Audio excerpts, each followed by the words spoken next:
Bueno, vamos a responder la pregunta. Por favor, Anita.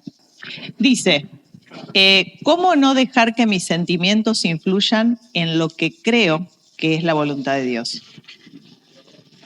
Bueno, los sentimientos no son buenos ni malos, son sentimientos. Todos sentimos y eso es bueno. Pero en el timón del volante del auto siempre tiene que ir la razón. La razón. Entonces, la voluntad de Dios son principios bíblicos. Y cuando los sentimientos ocupan el primer lugar, en lugar de los principios o la razón, me voy a meter en problemas. Tiene que haber sentimientos, pero por supuesto que tienen que haber sentimientos. A veces hay sentimientos de amor, de odio, de temor.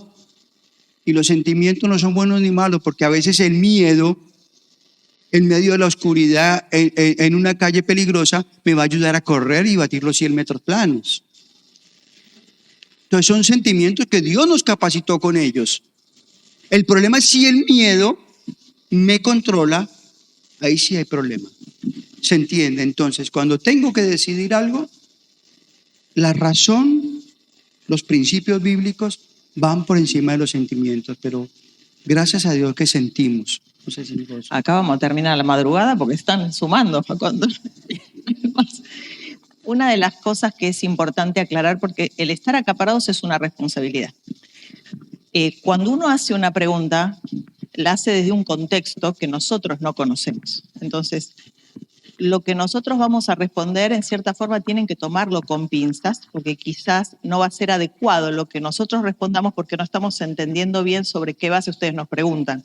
Porque generalmente cuando alguien pregunta de un caso particular que en una charla de café se puede conversar bien, pero acá uno está respondiendo generalidades. Entonces, tomen lo que les pueda servir y lo que les quede una duda conviene charlarlo personalmente con alguien. Esa es la realidad de que las preguntas son medio espada de doble filo. Ahora les voy a dejar algo como ayuda. Ustedes, mujeres, pueden tomar el teléfono de Analía, escribirle si tienen alguna pregunta o quieren compartir algo, que eso es privado entre ella y ustedes. ¿Qué les puedo cobrar por eso? A ver, ¿a cuánto? Muchachos, miren, les digo algo, hay mujeres, chicas que le escriben a ella, no sé ni de lo que hablan. Suficiente vivo con mis problemas. No. Pero muchachos, si quieren escribirme, no tengo ningún problema. Escríbame, los muchachos varones, y con mucho gusto, para eso estamos. Segunda pregunta, vamos, rápidamente. Yo te quiero preguntar algo. Espera, pero vamos por orden. Espera. ¿Quién maneja? ¿Vos o yo? Vamos por no me acuerdo. Yo obedezco, no, escuchen. ¿Quién manda en casa? Yo obedezco y me ha ido bien estos 27 años. Es así. Hago caso. Blanquéenlo, es así. Bueno, si decimos que sabemos cuál es la voluntad de Dios y una obsesión, hay solo un paso. Entonces, cuando esa persona está obsesionada o con eso, ¿cómo se le puede ayudar o aconsejar para que no se equivoque? Bueno, por eso vuelvo a lo mismo de antes. Les digo de acuerdo a lo que capto que se quiso preguntar, ¿no? Cuando uno está cerca de alguien que está obsesionado con un asunto y el de afuera ve que es un error. La realidad es que cada uno decide sobre su vida y el que está afuera uno puede, por supuesto, mirar con una distancia emocional porque no lo va a ver como el que lo vive y va a poder ayudar también hasta donde la otra persona quiera, pero no voy a poder digitar su vida, cortar una relación o restaurarla o hacerlo sin la otra persona. Pero lo que es clave en eso, si uno tiene un amigo o una amiga que lo aprecia y se da cuenta que se está equivocando, es orar mucho. Porque las armas espirituales a veces no le damos el valor que tienen, pero Dios puede llegar a tocar ese corazón más que mis palabras, ¿no?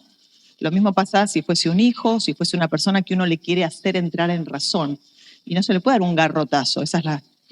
Entonces, podemos hablar, podemos orar, pero evitar que la otra persona se equivoque y va a ser muy difícil porque cada uno decide sobre sí.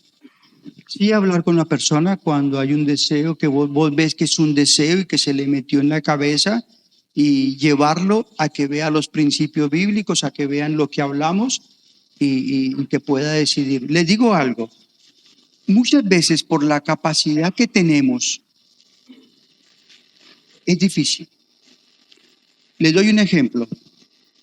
A veces en el instituto tenía que tener entrevistas con alumnos para el ministerio de verano, donde tenía que ir cada joven.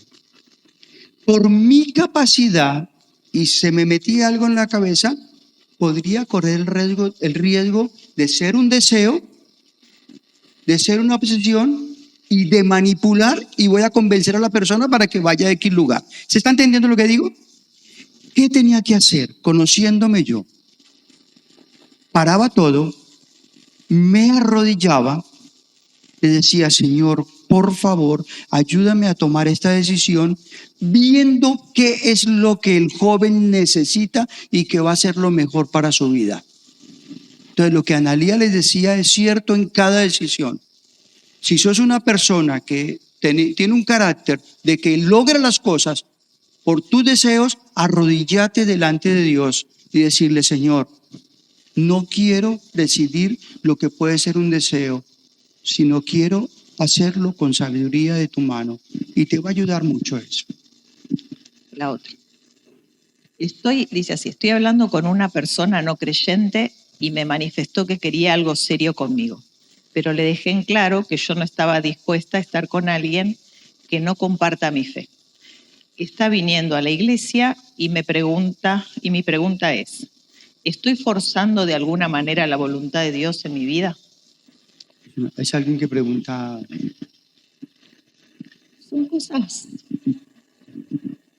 A ver, uno tiene el principio de que en cuanto al casamiento hay 3 o 4 normas. En realidad no hay 258 estatutos, ¿no?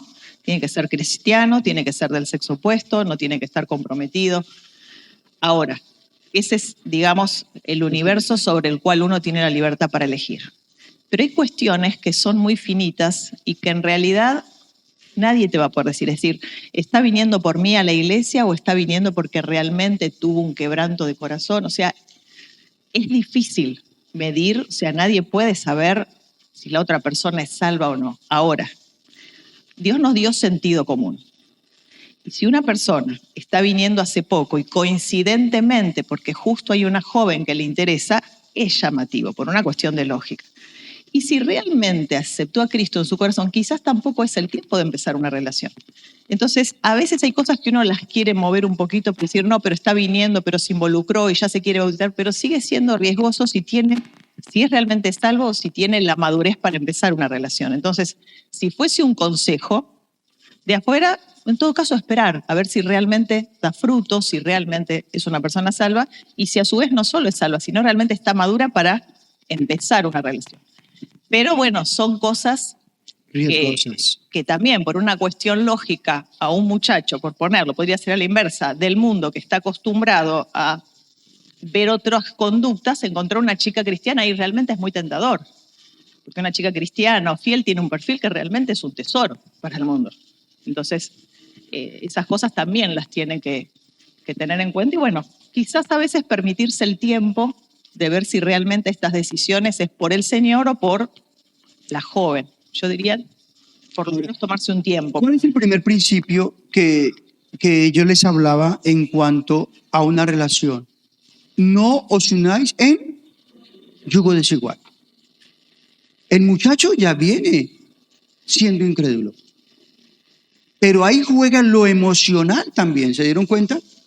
¿Será que viene la iglesia y se convierte y de pronto y esto y voy armando el paquete de mi obsesión y mi deseo? Y es muy riesgoso, es muy riesgoso. Lo que les digo a Analía es clave. Bueno, si va a tener que esperar 3, 4, 5 años que crezca y que realmente dé evidencia de que es un verdadero creyente. No te puedes arriesgar porque es un peligro. Pero también hay otra cosa, porque uno conoce muchas historias, ¿no? Y también la misericordia, o sea, yo no sería muy dogmativa en decir sí, no, porque es una responsabilidad y porque uno no tiene una base bíblica para decir, o sea, nadie le puede decir al otro con quién se tiene que casar. Sí, orar, estar muy seguro, porque son decisiones importantes, pero también no cerrarse a cosas, porque uno ha visto personas que realmente quizás se dieron esos casos de que empezó, se puso de novio y tiene un matrimonio fantástico y otro no. Entonces, también es orar y es, claro, esperar, estar seguro y saber que, bueno, en la gracia de Dios uno no puede ser dogmático, decir esto sí, esto no, como si uno tuviese una bola de cristal. Esta pregunta la voy a dejar a Analía. Ya contesté yo más que él. ¿Cómo? No. Ahora les voy a explicar. Ella les va a decir el porqué. Pero más adelante, espérate, porque estoy hablando todo yo. No, para. ¿Cómo sabes si realmente perdonaste a alguien quien te haya abusado de chiquito? También el tema, bueno, con algunas hermanas compartía que empecé a hacer hace poco, una capacitación acerca de la prevención del abuso y bueno, hay muchas cosas que me sorprendieron. Quizás si estaría más avanzado podría compartir algo que sea más útil, pero bueno, para hacer una introducción rápido, el abuso sexual infantil es más frecuente en porcentaje de lo que nosotros creemos, ¿no es cierto? De hecho, UNICEF estima que a futuro va a haber 1/3 de niños que fueron abusados, para que vean las estadísticas. Es decir, que es algo más común que hayamos vivido acá de lo que lo blanqueamos o lo hablamos. Siempre hubo abuso sexual, lo que pasa que a partir del año 70 se empieza a sistematizar y llevar estadísticas, más Estados Unidos, que son los que les gustan más estadísticas de todo. Una de las cosas es saber que el abuso sexual tiene más o menos registradas 250 consecuencias a futuro. Son enormes, físicas, emocionales, mentales, espirituales. Es algo que hay que tratarlo en dos cosas. Primero, en la prevención con los niños, ¿no? La edad que se previene es de 3 a 5 años y hay que empezar a hablar acorde a la edad. Pero si alguno lo vivió, no lo deje pasar, porque se da el caso de adultos que quedaron marcados y que terminan siendo niños estaqueados en esa situación. Entonces, es muy complejo y hay personas que tienen 60 o 70 años y nunca lo contaron y nunca lo trataron. Entonces, son cosas que uno lleva en una mochila, que no se la cuenta a nadie, pero que son cargas muy duras. Y hay consecuencias en la edad adulta que podemos tener que no las vinculamos que son una consecuencia. Por ejemplo, el manejo de la ira. No en todos los casos, pero hay personas que son violentas y el mal manejo de la ira aún puede ser una consecuencia del abuso, entre otras. Disfunciones en la intimidad matrimonial, bueno, muchísimas cosas. Entonces, como para decir que es un tema que sería para hacer tú una conferencia de eso. Pero el diablo arma toda una fortaleza de destrucción, ¿no es cierto? Y una de las cosas que uno siente en la persona abusada es que nunca va a ser la misma y que la vida es oscura. Entonces, una de las cosas que hay que tener en cuenta es, primero, se denuncia, no importa cuántos años.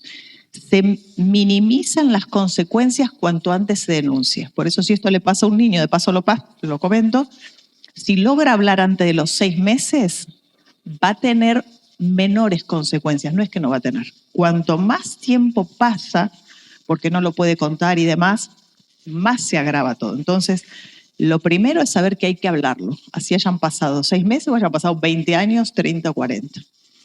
Hay que hacer la denuncia, quien sea. Lamentablemente, por estadística, el 90% de los abusos son intrafamiliares. El mayor abuso sexual es incesto.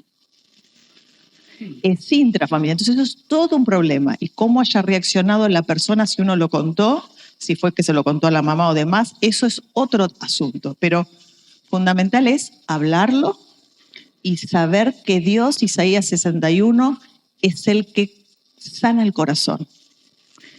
Y como dice el Salmo 138, Jehová cumplirá su propósito en nosotros. Dios no va a dejar de cumplir su propósito a pesar de esa situación, pero el diablo nos va a querer comer la cabeza de que se acabó todo. El abuso es consecuencia del pecado en el mundo, no tiene que ver con Dios, pero todas las cosas cooperan para bien, aún en eso. Y saber la persona que fue víctima de abuso, que Dios sigue teniendo planes, que hay que pararse en esa verdad y que eso va a cooperar en una fortaleza. No significa que fue bueno, jamás, pero que va a ser una fortaleza en tu vida. Pero son luchas espirituales. Una de las cosas que quizás, ya les digo, yo no soy experta, les cuento lo que estoy leyendo y aprendiendo.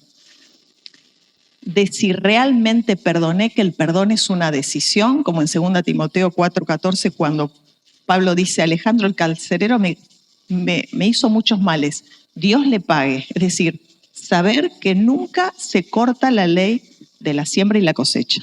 Entonces, el abusador siempre va a tener la justicia divina.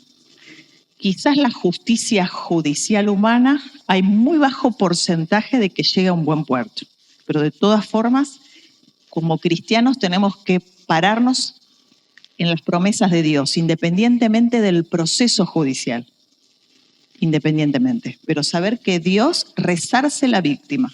Isaías 61 nos enseñaba la capacitadora.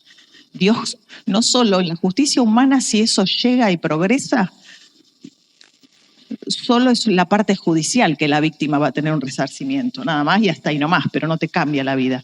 Pero Dios trabaja en el corazón y Dios resarce a la víctima y sus propósitos, la vida continúa. Eso es importante. Una de las cosas en que podemos darnos cuenta si uno perdonó como una decisión es qué incidencia tiene el abuso en el presente. Entonces, no quiere decir que va a haber olvido, jamás. Pero una cosa es tener una cicatriz y otra cosa es tener una herida abierta. Eso creo que es bastante gráfico. Es decir, la cicatriz es la marca, pero la marca no duele como en el momento. El problema es que cuando eso no se trata va a ser una herida abierta que no cicatriza nunca. Entonces, por eso lo importante de hablarlo, de denunciarlo y de que alguien nos acompañe a que realmente ese perdón, que es una decisión, batalle cada día para que no me tire para atrás. Y que realmente pueda, en una línea de tiempo, nos decía la profesora, separar. La persona que fue abusada y no lo trató sigue viviendo como que fuera un niño. Es un niño atrapado en un adulto porque quedó ahí y no puede ver otra cosa. Por eso es importante sanarlo, tratarlo en toda la forma integral. Lo que se necesite. Se necesita un médico, se necesita un psiquiatra, lo que sea, pero espiritualmente sobre todo. Así que respondiendo a la pregunta diría, el perdón no es olvido. Pero si uno perdonó, creo que una de las cosas que se da cuenta es que esto no duele de la misma forma y puedo saber que hay vida y hay camino para mí a pesar de esa situación. Recuerden algo que dijo Ana. A pesar de, hay un propósito. Hay un propósito que se puede utilizar para glorificar a Dios. Por eso los animo a que se preparen y se preparen, busquen de Dios, crezcan en la Escritura, porque se nos vienen tiempos bravos. ¿Y quiénes van a aconsejar a esos pibitos que vienen con esa problemática? Ustedes. ¿Hasta qué hora es? Porque acá hay... No, para. Ya. ¿Hacemos 2, 3 más? ¿O Bueno, dudas? esta vamos. ¿Qué debo saber? Espera, porque vos salteás. Esta no. No, bueno. Vos vas para arriba y yo para abajo. Ahí, esta. Bueno, aquí no la vamos a hacer, bueno, son muy largas. ¿Qué debo saber antes de elegir una carrera? Con Ana hablábamos que yo les dije, si te gusta la mecánica, dedícate a estudiar mecánica, elegí la mecánica. Ahí van, hagan un estudio, hay situaciones que te pueden ayudar para elegir una buena carrera y sí, estudien. Aún para ser misionero y entrar a un país de pronto difícil, tenés que prepararte. Entonces, Dios nos dio sentido común, nos dio esa cabeza para pensar, buscar al Señor que nos dé la sabiduría y elegir una carrera. ¿Sos bueno para las matemáticas? Elegí una ingeniería. A mí me gusta la matemática, no elegiría nada que tenga que ver con la lengua porque me va mal. Entonces, también en ese sentido, si no hay nada moral que esté en juego, uno puede estudiar lo que quiera, es la libertad en Cristo que tenemos.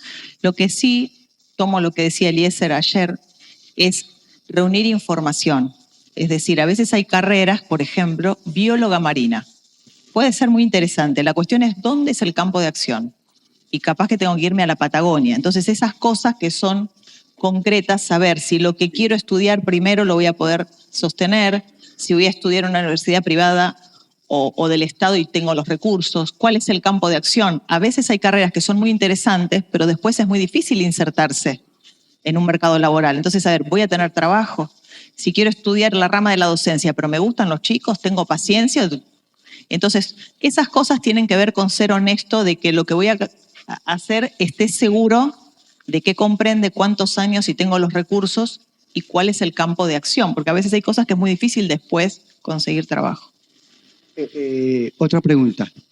Con mi novio nos propasamos en el contacto físico, si bien no consumamos el acto, nos sentimos con culpa, ¿qué consejo nos daría? Bueno, miren, el diablo es muy astuto. Miren lo que hizo Judas. ¿Qué quería Judas cuando vendió al Señor? 30 piezas de plata, ¿cierto? Ustedes recuerdan qué le dijeron los sacerdotes cuando quiso devolver las 30 piezas de plata porque su conciencia le acusaba. ¿Alguien sabe qué dijo? ¿Qué le dijeron los sacerdotes? No. Hay una palabrita. ¿Qué le dijo? ¿Alguien lo sabe? Allá tú.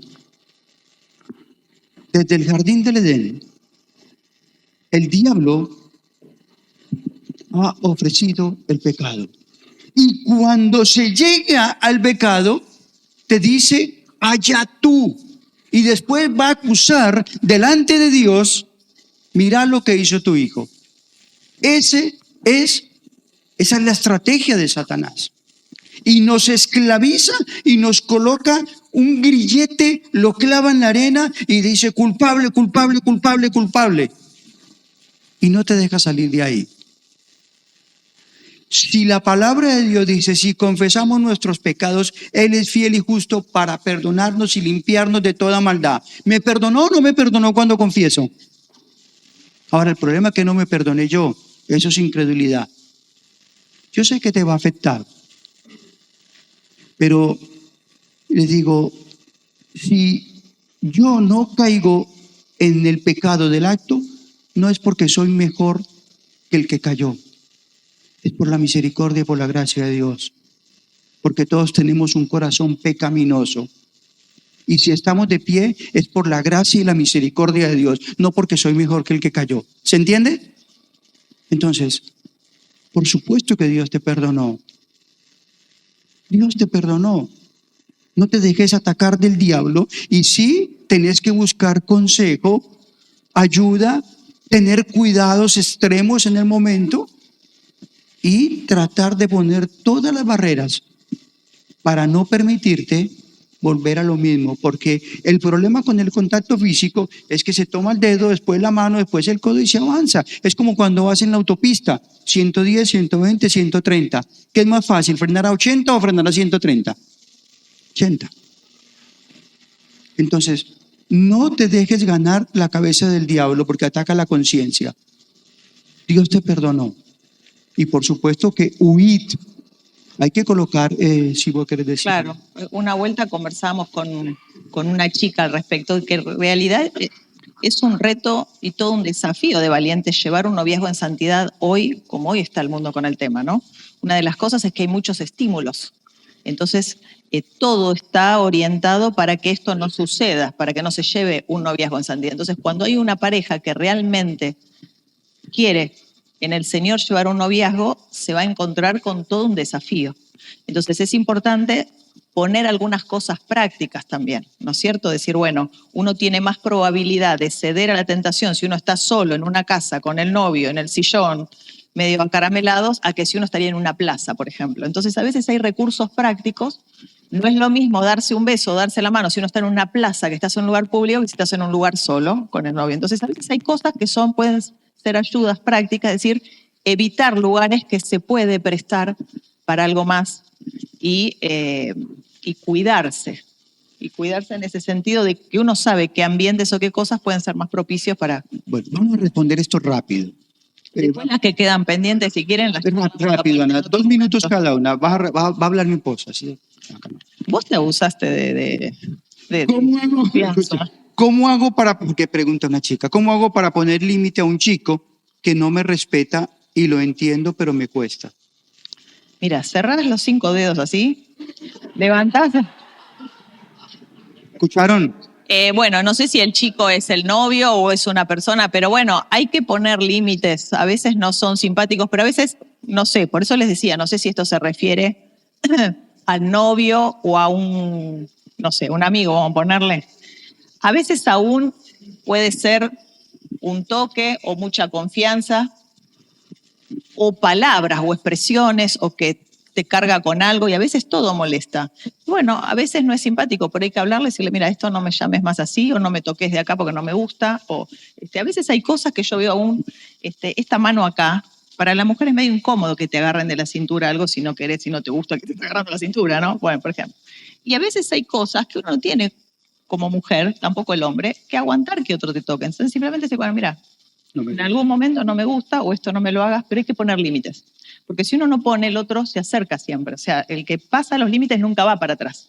Entonces a veces hay cosas que mira, esto perdona, pero no, o no me digas así. A veces hay formas que son maneras de llamar que te incomodan.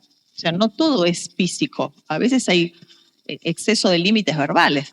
Entonces, bueno, es cuestión de buscar la manera de la forma más simpática, si te parece, pero sí de decir lo que uno tiene que decir y frenar al otro porque el otro no va a frenar solo. Así sea un amigo tuyo. Hay una palabrita que no gusta, confrontación.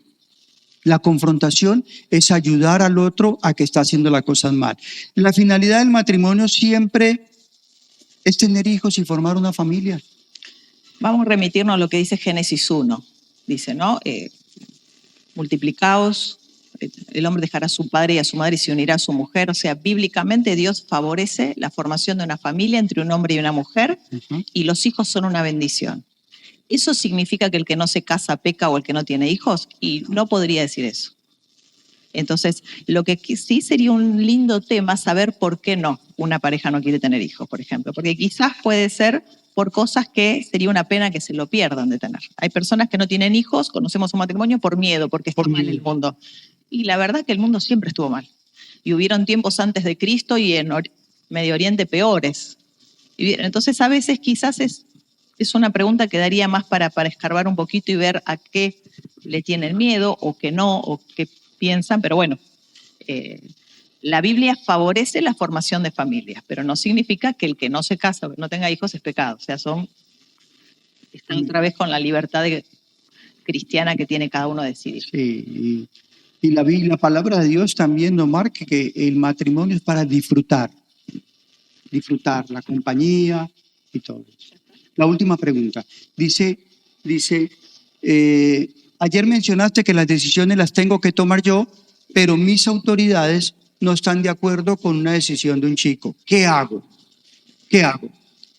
Tienes que sentarte con tus autoridades y preguntarles el por qué no están de acuerdo y que te expliquen, porque si es por situaciones que ellos saben, te van a cuidar. Muchachos amados, cuando alguien que vos sabés que te ama y que te va a decir la verdad, te dice, cuidado, ¿qué tengo que hacer? Cuidado. Pero ahí juegan los sentimientos y las emociones y lo que pasa y lo que pasa y lo que pasa y va a cambiar y va a ser mejor, es muy difícil. Pero bueno, yo tengo una salvedad en cuanto a eso. Bueno. Tengo otra opinión. Hablaba con una joven de que ella está de novio, muy involucrados en la iglesia, y ella, por X motivo, que ella me lo confió a mí, y las otras partes no saben, ella quiere cortar su noviazgo. Entonces, ¿qué ocurre? Los ancianos, como lo ven que es una pareja tan linda, que están trabajando, que quieren que estén con los jóvenes o lo que fuera, favorece que siga. Entonces, al revés. Exacto. Hay veces, o sea, nadie nunca te puede decir con quién vos te tenés que casar, primero. O sea, porque son decisiones individuales, para bien o para mal, pero cada uno va a decidir y cada uno tiene, o sea, ningún anciano ni pastor te puede decir es o no es. Porque uno puede ver de afuera algo, pero la realidad al interior del noviazgo puede ser otra. Entonces, hay decisiones, siempre las decisiones son individuales. Y si alguien va a decir, mira, me parece que ese chico no es para vos, tiene que tener una base. Yo no puedo decir, no me parece que es para vos porque a mí no me gusta que sea pelirrojo y a vos, o sea, mira, a mí me parece que tenés que tener cuidado porque es un chico que ya tuvo 5. O que tiene, mirá que tiene ex esposa, tienes hijos, o es violento. Bueno, a veces hay casos que uno alerta, pero uno no puede decir no porque seguí el noviazgo porque hacen una linda pareja o cortarlo. Entonces, los pastores no son Dios. Eso hay que tenerlo en cuenta. O sea, por eso la Biblia dice, ojo, no como teniendo señorío. Los pastores están para pastorear, pero en última instancia Dios nos da la libertad y los que se vamos a casar soy yo, bueno, yo tengo que decidir, porque el día que me vaya mal a mí, yo no le puedo decir, mira, porque el anciano me dijo que me case. Miren lo que me pasó a mí. ¿Y qué hago? Me dijeron, cásate con Eliezer y ahora, ¿qué hago? Aguantátela a mí. Me tengo que aguantar. Pero bueno, son decisiones individuales. No puede escuchar el consejo, pero a la hora de accionar, cada uno va a tener que tomar sus propias decisiones. Recuerden lo que dijo Ana, cuando buscan el consejo, el por qué. El ejemplo que dio ella era al revés. La chica tenía algo que no era y no lo podía comentar por X o Y razón. Entonces ahí es una decisión sabia. Hay que buscar consejos, sí, pero la decisión la vas a tomar vos. Siempre que te digan las cosas espirituales. Bueno, terminamos. Termino con el versículo de Pablo a Timoteo. Jóvenes amados, en el tiempo que te toca vivir, no podés vivir a medias. Cuando vemos lo que hablaba Analía, las estadísticas de una niñez que está maltratada, una niñez que necesita jóvenes, hombres y mujeres que aconsejen, que les prediquen, que los acompañen y que les den esperanza, no podés vivir a medias. Tenés que vivir con todo el fuego. Y para vivir con todo el fuego, tenés que amar este bendito libro, meditar en él. Es lo que te va a transformar. Conocer a Dios, amar a Dios. Cuando amo a Dios con todo mi corazón y mi alma y amo a los demás como a mí mismo, tomo las decisiones sabias. Porque si amo a Dios, lo obedezco y sus principios son una realidad. Amen a Dios, busquen. Pero no vayas a vivir a medias, porque los pasos del Señor se escuchan. Amén. Vamos a orar. Bendito Dios. Gracias, Señor, por estos jóvenes. Por favor, Señor, que no vivan a medias, que no vivamos a medias. Nos has dado todo, Señor. Nos hablas a través de tu palabra. Esperas que te busquemos a través de la oración. Señor, y ese versículo que no hubo un día ni habrá porque escuchaste la voz de un hombre, estás buscando hombres y mujeres que te amen, te busquen, te adoren, clamen a ti para que este mundo perdido llegue a Cristo. Señor, por favor, cuida a estos jóvenes, líbralos del pecado, que tengan filtros en su vida para ver el bien y el mal y sigan el bien. Que esa identidad que tienen tan clara como la tenemos nosotros sea una realidad y que en los tiempos que nos toca vivir de hombres amadores de sí mismos, amadores de los placeres, tomemos la palabra y nosotros vivamos en santidad y vivamos compartiendo el mensaje, Señor. Bendícelos, bendice cada pastor, cada líder, cada anciano, dale sabiduría para aconsejarles. En el nombre bendito de Cristo Jesús. Amén.